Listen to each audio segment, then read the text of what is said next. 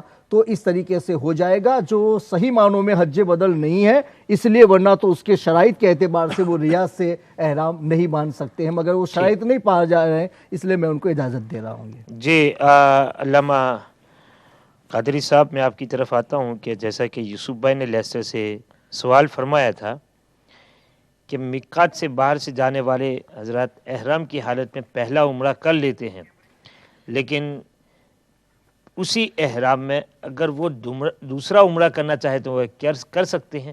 اس پر بات کرنے سے پہلے ہمارے ساتھ کیمری سے اسد صاحب تشریف فرما ہے. جی السلام علیکم ورحمۃ اللہ. السلام علیکم. وعلیکم السلام. Is it okay if I explain in English? Yes, you can. Yeah, that's fine. Go ahead, brother. I've got a question with regards to footwear during the Hajj. Okay. I've got sort of a condition where I've got a problem with my heel. But the real issue is when I wear slippers. Some places I've read that you have to have your heel uncovered. Some places I've read that you have to have the top part of your foot, the bone of the top part of your foot uncovered, where you tie the shoelaces. Mm-hmm. And some people say no, you can have that covered. You can have the heel covered. You can have a strap behind your heel. Okay. So I'm not, and of course there's a lot of walking involved, and you know the Genchi Chapli, the flip flops, can be a bit uncomfortable if you're walking a lot. So what's the Sharia ruling, and if I get it wrong, do I have to pay compensation, or what's the situation? Okay, Jazakallah khair for your question. Thank you for question and thank you for joining us, Asad Saab. بہت شکریہ. ان کا ابھی جواب دے دیں پہلے. جی آپ دے دیجیے. Brother Asad, in regards to your question, the footwear, the ruling of the Sharia is that when you are in the state of ihram, the ankle bone, or you can say the bone of the feet, the above side, the upper side, that has to be uncovered.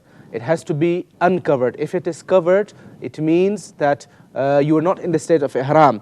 So what you need to do is you need to buy slippers, or you need to buy some kind of footwear in which your heel can be covered, no problem.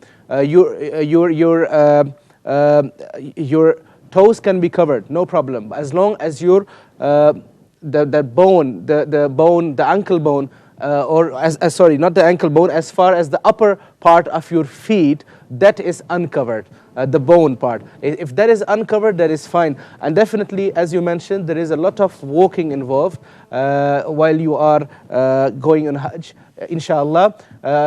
I still remember last year when I went, I did one specific day, about 25 to 26 kilometers walking, because from Mina I went to Masjid al-Haram, and there I did my sa'i, and then from there on tawaf, sa'i, and then I went back to Mina, and I did it all by walking. So there is definitely a lot of walking involved. So definitely what you need to do is you need to make sure you have the right footwear, which is comfortable, but which also is according to the ruling of the Sharia, as mentioned before. سبحان اللہ. ہمارے ساتھ اسلاؤ سے جو ہے فضل بھائی تشریف فرما ہے. السلام علیکم ورحمۃ اللہ. وعلیکم السلام ورحمۃ اللہ وبرکاتہ. جی میرا ایک کوشچن ہے آپ سے. جی میں یہاں سے جدہ جا رہا ہوں, تو میرے لیے حرام باندھنا یہاں سے ضروری ہے یا میں وہاں جا کے باندھ سکتا ہوں؟ ٹھیک. اور کوئی سوال؟ یہ آپ جو جدہ جائیں گے, ہاں جی, تو حج ہی کی گھر سے جا رہے ہیں نا؟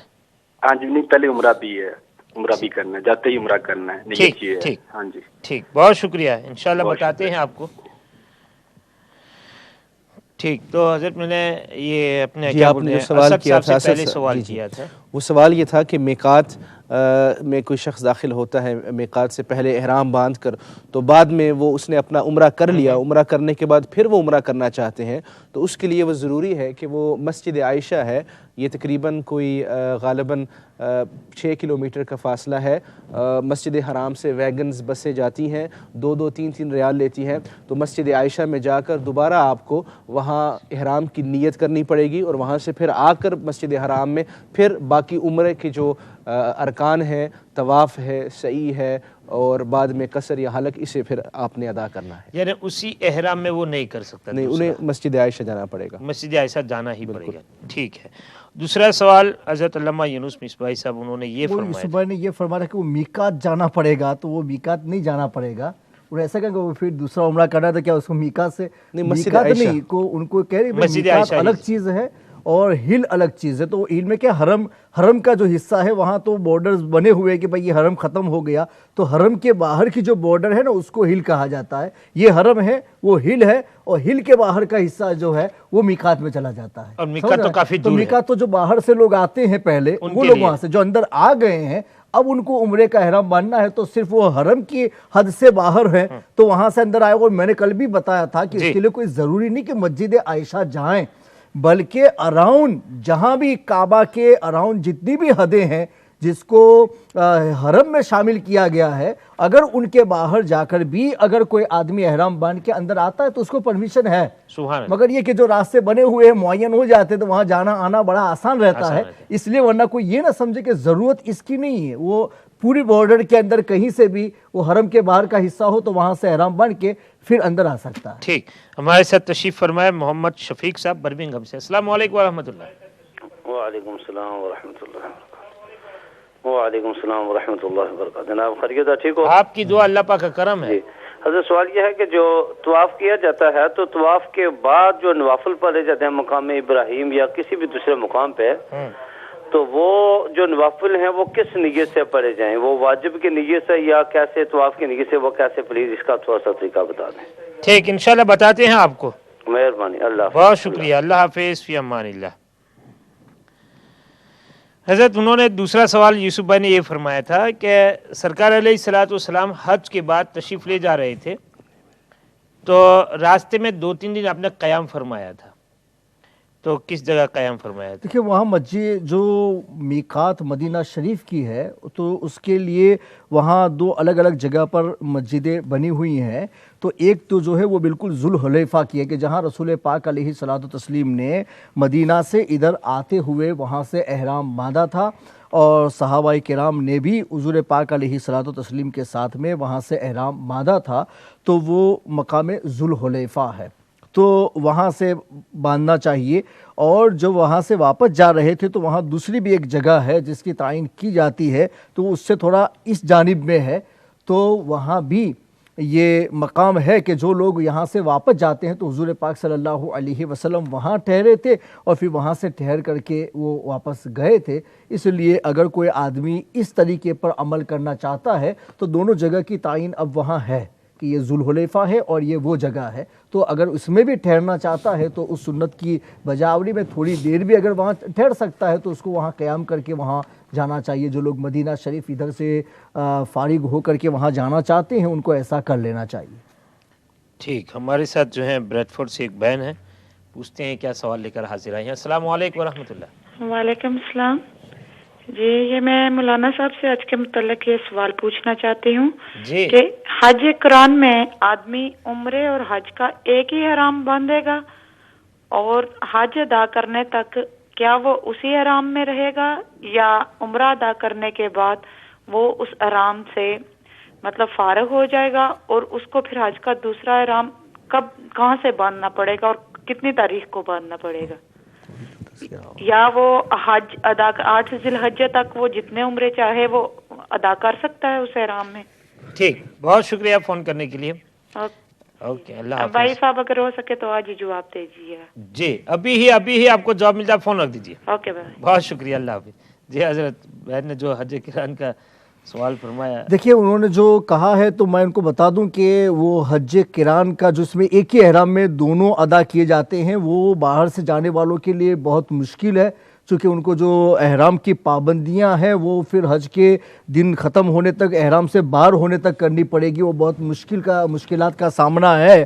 اس لیے سب صرف احرام میں آئیں تو وہ عمرے کی نیت سے آئے, جیسا کہ آپ نے تفصیل سے وہیں سے شروع کیا تھا کہ صرف عمرے کی نیت سے احرام باندھیں, وہاں چل کے عمرے سے فارغ ہو لیں, پھر وہ احرام سے فری ہو گئے, اب اس کے بعد میں حج کے دن آئیں گے تو وہ حج کا احرام باندھیں گے. اور حج کے احرام کے لیے کوئی ضروری نہیں کہ آدمی کو ہل پہ جانا پڑے یا حرم سے باہر نکلنا پڑے. حج کا احرام وہاں حرم میں رہ کر کہیں سے بھی باندھا جا سکتا ہے اور نیت میں آ سکتے ہیں. تو بس یہی کرنا باہر والوں کے لیے مناسب ہے کہ وہ دونوں کا ایک ساتھ میں نہ باندھیں, ورنہ مشکلات کا سامنا ہوگا. صرف عمرے کا باندھ کے جائیں, فراغت کے بعد جب حج کے دن ہوں تو پھر حج کے دنوں کی ابتدا ہوگی, اس وقت پھر سے نیت کر لیں اور دوسرے احرام میں آ جائے, وہ حج کا احرام ہوگا.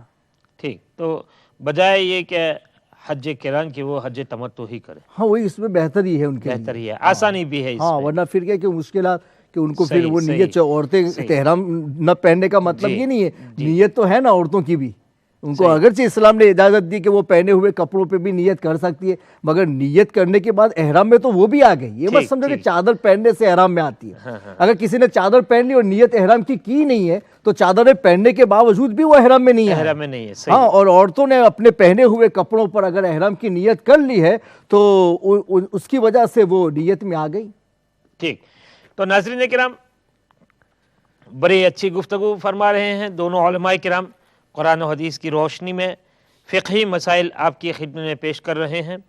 تو باتیں ابھی اور بھی کرنی ہے آپ سے, لیکن مختصر سا وقفہ لیتے ہیں. وقفے کے بعد انشاءاللہ پھر دوبارہ آپ سے گفتگو ہوگی. السلام علیکم ورحمۃ اللہ تعالیٰ وبرکاتہ. لبیک اللہ